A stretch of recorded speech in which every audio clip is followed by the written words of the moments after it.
Almost a year ago, November 12th, Disney Plus launched in America, and today we are going to see if it's worth having 1 year later. Now, in today's world, people are starting to cut cable more and more, and they're adding streaming services to their household, and that's how they're getting their entertainment through movies and TV.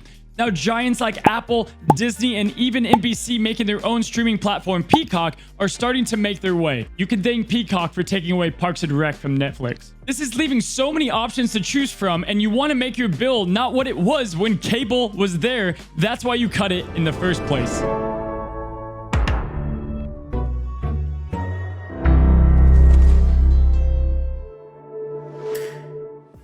Hi, my name is Cozy Gamer, and if you like all things Disney, guys, feel free to join the Cozy Club today. It is free admission, and you can do so by hitting the red subscribe button down below. Now, in today's video, we're going to cover 3 major categories: the basics, the content, and the future of Disney Plus. And at the end, my verdict of whether or not you should subscribe and how long you should subscribe for. So starting out with the basics, my friends, it is at a great price at $6.99 a month. That's a good amount lower than both Netflix, Hulu, and HBO. Now, Netflix and Hulu do have a little bit of lower price options, but Hulu is going to come with ads, and Netflix, well, you're not going to have HD, which we live in 2020 and is kind of a staple at this point. So a cool feature right off the bat with Disney Plus is you're going to have unlimited downloads. So whether you're on a business trip and you're going on a plane, you can download just about anything from Disney Plus, or if you have kids in the back seat and you're going on a long road trip, download Frozen 2 and give it to them to watch to their heart's delight.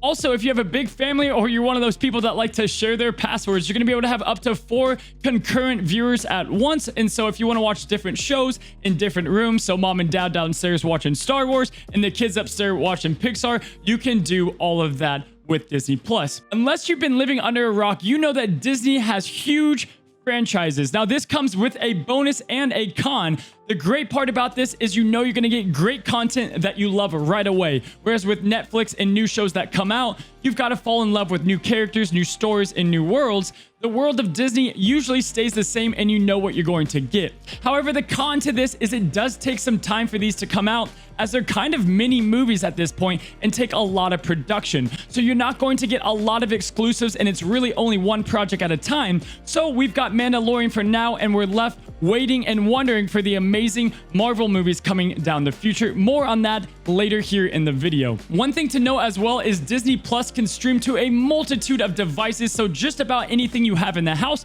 you should be able to play Disney Plus on. Now, moving on to probably the most important part of streaming services is the content that is inside. Now, Disney Plus has a catalog of major hits and forgotten favorites. Whether it's 1930s Snow White or 2019's Onward, you're going to find something that you most likely enjoy from any era. All right, now quickly looking at the interface, I find it beautiful and well laid out. You've got Disney, Pixar, Marvel, and Star Wars, and then for some of you guys, National Geographic is going to be a hot button, and I think the layout is done very well. You don't want those mixed up like in Netflix, so if you want to just watch Star Wars, you can go and find that. You don't want Little Mermaid being mixed in with Episode 2 and Iron Man. All together separate is probably the best way that they did it. Below that, you've got some mini categories. Now, I think they could do a little bit of a better job here. They're not the most sophisticated recommendations. I think they should have popular now. That's a little bit hard to find. Recommended for you is always great. New to Disney Plus is nice to see what's new to the streaming platform.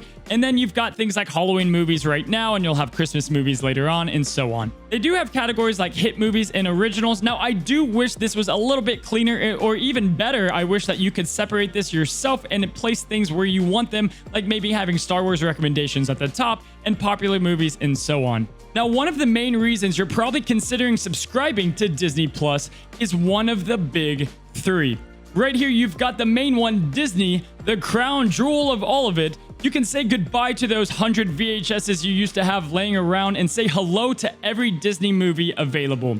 They hit every ounce of nostalgia for any age group, whether you want to watch DuckTales from the 80s, Disney Channel originals from the 90s, or classic Pixar films. It's all here in one convenient place. Now, you're probably already familiar with most of the movies under this category, as most people have seen these movies multiple times. But just in case you haven't, Frozen 2, Moana, and Big Hero 6 make for some great action, adventure, and story movies. And for the old ones, Hercules, Lion King, and Aladdin have aged beautifully. And watching them in full HD, it's how they were meant to be watched. I tell you, the animation is as beautiful as ever. Now, jumping on over, you notice they have Disney and Pixar separated. Pixar is known for the all-time greats like Incredibles or Monsters, Inc. Personally, some of my favorites. Or if it's been a while, you've got new movies like Onward, Inside Out, Wreck-It Ralph, and Toy Story 3. All of those movies are my personal recommendations. My friends, the Disney and Pixar category alone is stimulation overload, and most people that find themselves subscribing to Disney Plus on day one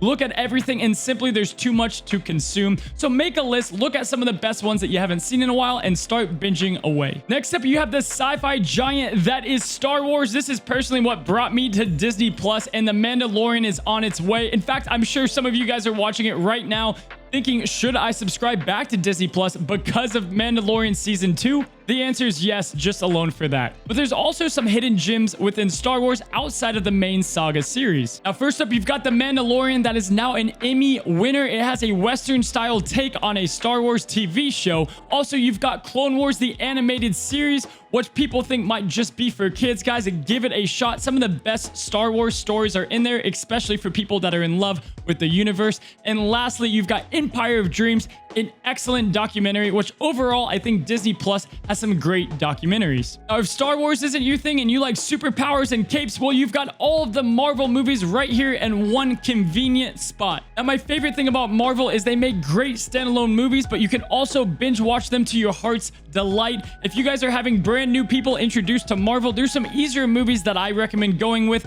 Guardians of the Galaxy, Black Panther, Doctor Strange is a little different but fun. All together, watch them from the beginning, watch them as standalone. You're gonna find something you like. Now, I don't know about you guys, but I love having the TV on in the background while I'm doing things like cooking dinner or I'm working on my computer, and Marvel movies are the perfect fit for that. Now, outside of the big three, Disney also owns Fox, so if you want to watch the 30 years of The Simpsons that will last you well into 2022, you can do that, or watch some great true story films, or some instant classics like Remember the Titans and The Princess Bride. I'm actually shocked on how many movies are owned by Disney, and as I'm going through, I continue to surprise myself not knowing that they were owned by Disney.